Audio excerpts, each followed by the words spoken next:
In 2018 was 'n Suid-Afrikaanse Adventis, Jannie Becker, na Hanoi, die hoofstad van Vietnam, gestuur. Met $2 miljoen en die skrikwekkende taak om die Adventistekerk sy eerste stedelike sentrum van invloed in die hart van die stad te vestig. Ten spyte van die verkoopprys van grond in Hanoi, wat $3,4 miljoen oorskry het, was Jannie verbaas deur 'n vrygewige aanbod van 'n uitstekende stuk grond met 'n nuwe 7-verdieping gebou daarop vir slegs $1,8 miljoen. Die res is geskiedenis. Op 22 Mei 2018 is die gemeenskapsentrum vir die publiek geopen. God het homself geopenbaar op die wonderbaarlikste manier waarvan ek ooit getuig het Jannie gesê. Hy het ons baie meer gegee as waarvoor ons gevra het. Met 'n bevolking van 9 miljoen het Hanoi slegs 'n betreklike klein aantal Sewende-dag Adventiste.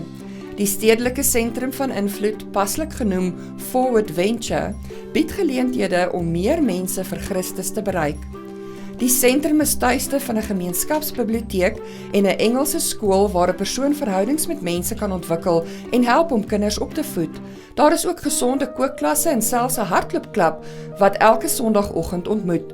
Die Hanoi Sewende-dag Adventiste Kerk is ook in dieselfde gebou. Die sentrum se aktiwiteite het die ontwikkeling van soliede bande en selfs vriendskappe met regeringsamptenare tot gevolg gehad.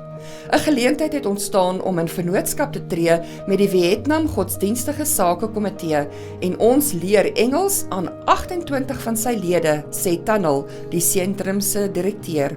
Sodat ons sien dat mense taalklasse en kerkdienste bywoon, weet ons God is aan die werk. God kan wonderwerke doen. Ons sien dus uit om te sien wat sy plan vir ons is.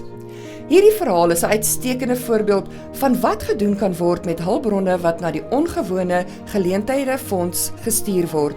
Hierdie fonds laat die wêreldkonferensie toe om vinnig te reageer op dringende behoeftes.